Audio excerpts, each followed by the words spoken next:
I'm James Curtis, and I'll be talking to you today about The Corrections by Jonathan Franzen. This book was written from 1994 to 2001. During this time, many things happened, such as the Rwandan genocide, Midwestern heat wave, technology revolution, and Harry Potter debuted. The Correction has 566 pages and is written in the form of third-person omniscient. Jonathan Franzen was born August 17th, 1959 in Western Springs, Illinois. He is now 54 years old, the son of Irene and Earl T. Franzen.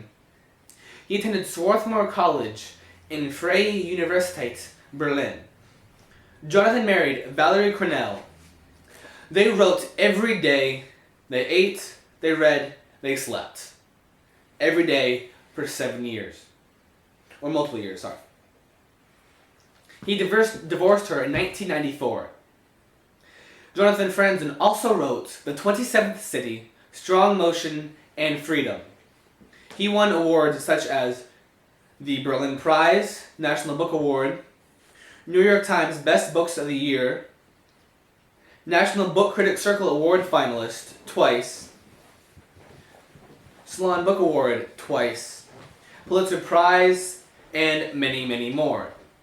Jonathan Franzen's inspiration for the book, The Corrections, was his own Midwestern life in Western Springs, Illinois.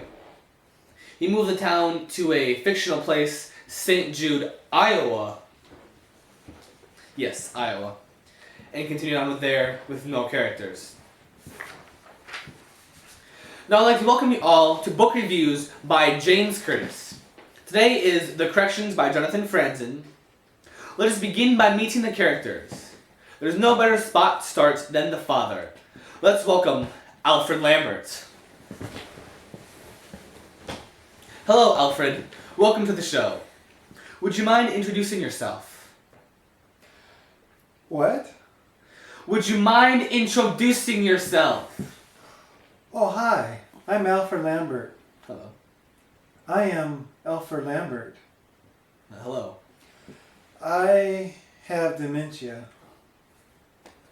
Some consider me like I am antisocial. I work on railroads for my life. I married Enid. I have 3 kids, Gary, Chip, and Denise. I don't do too much. I sit on my lap and sit and sit. Lap? You sit on your lap? I suffer from clinical depression. That means it's difficult to work, difficult to sleep and study and even eat and enjoy friends and other activities. I just work on the railroad. Said that twice. Yeah, I got dementia. Yeah, right. And the kindest thing that you can do for me is to leave me in my privacy. Well, thank you, Alfred Lambert. That's enough. Well, now let's move on to his wife, Enid Lambert.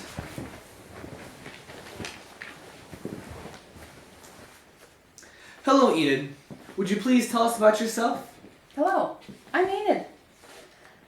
I am married to Alfred. I have 3 children. I do all the work in the house. I have waited all of my life for a correction in Alfred. That never comes. You cannot change leopard spots, nor a husband's ways. I am still waiting, though. On a cruise ship when he fell off the edge, I cared little. All I want is a simple Christmas with my grown children. A Christmas like I used to have. That's all. Thank you, Enid. Okay. Well, now we know the parents. Let's meet the children. Gary Lambert, come on down. Nice to meet you, Gary. Hello. Well, Gary, you seem the most normal person in the Lamberts family. Can't think of a better place to start.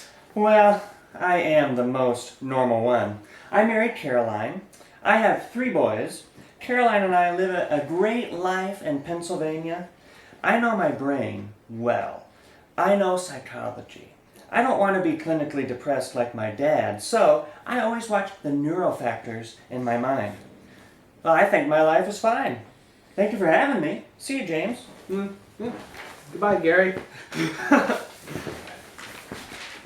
Well, now I need my co-host to take over, and I'll be right back.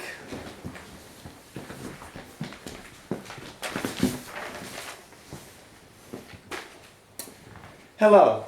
Let's carry on. The next logical person would be Chip. Hello. Good evening, Chip. What a different name. Chip. Sup? I'm Chip.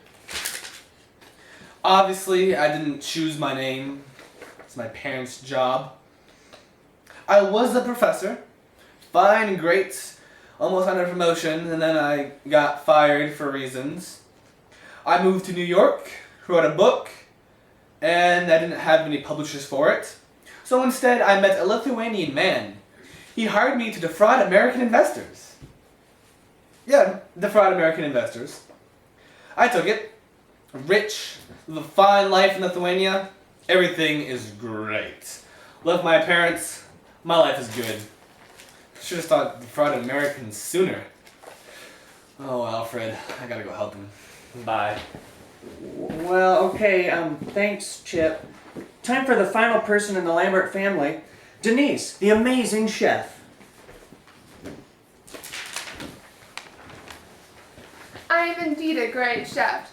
I was working as a chef for multiple restaurants. Now I'm looking for another job. I had a man supporting me who once got rich in stocks, but then I was fired.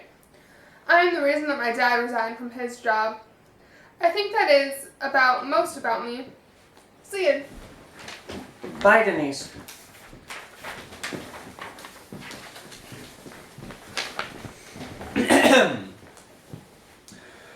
Well, now that we know the characters, let's get on the review of The Corrections itself. This book takes place in St. Jude, Iowa, Pennsylvania, and in Lithuania. It all occurs before the year 2000. This book is a strange book, has an oddly structured plot, and each character has their own chapter of introduction. You all read the book from their point of view, and each one has their own plot within that chapter. In order to continue on your mind the plot that was previously occurring and try and fit in this new plot, you have to take notes on everything you do and everything you read so you can comprehend what the book is saying. But the main plot of it all is Enid just wanting that one simple Christmas with her whole family. A one Christmas that may never happen. Because right before Christmas, Chip's in Lithuania, the airport gets taken over, and he has to run to the next border, hopefully to catch a flight to America. Gary's son gets sick, and he has to attend to him. Denise gets fired. Alfred fell off 8 stories from a cruise ship, and Enid gets addicted to a new medicine. Will this Christmas ever happen? Read The Corrections by Jonathan Franzen and find out. Money doesn't make people happy. Money isn't my happiness. That's well-known themes. But in this book, it's more than just that average theme of happiness by money. It's everything money. The whole book is money. Stocks, politics, economy, everything. Enid wants it, Alfred saves it. Gary has it, Chip loses it, and Denise earns it.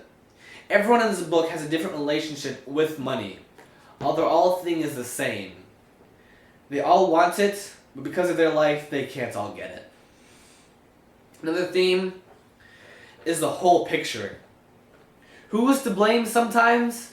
You say person 1, but you look in person 1's shoes and you say person 2. You look in person 2's shoes and you look at person 3. And sometimes person 4 can see all to blame.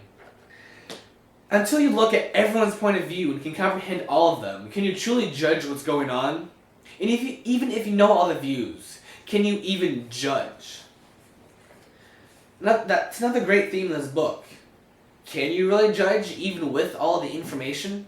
Is it possible to know everything even though you've read and learned everything? Now my personal opinion on this book. Did I like it? So. Let's see a C. Yes it is. That's okay. Anyway, I don't know what my opinion is fully on it though. It's kind of hard to comprehend the book. Like I said, there's stocks, politics, economy, business. It goes into deep detail of a lot of that stuff and just boom, right over my head. There's references to neurology, psychology, just philosophy, everything that average teenager probably won't know is mentioned in this book.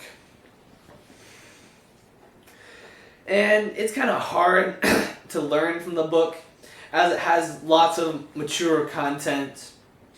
But the parts that I did understand and weren't too mature for me, I liked, yeah. Who would I recommend this book for? Upperclassmen that are very mature, or college students that are mature. This is not for the average reader who just wants to pass time. This is a book where you have to sit down, get a notebook out, be prepared to take notes, and spend hours reading. It's not just a casual story to read along a trip. You need time to read this book. And what makes this book stand out above the rest? What makes this book better than Harry Potter or other books, Lord of the Rings, Percy Jackson, all that popular hubbub? Well, Jonathan Franzen, in 2 years, he wrote 200 pages. And of those 200 pages, he kept 20. Jonathan Franzen wrote thousands of pages for this book, in which thousands of pages he threw away because they didn't fit perfectly in the book. He was dedicated to writing the perfect book. He didn't just casually write it. It's something he took 7 years to write, writing and throwing. He won many awards. In this book, as he wants it to be called, and some critics would agree, is the great American novel. This book should be a bigger deal than it is, and it perfectly describes the average Midwestern life in Iowa. Can't argue, it's pretty good. All in all, it's a great book. Read with caution, and don't just read it for fun. Read it and enjoy it.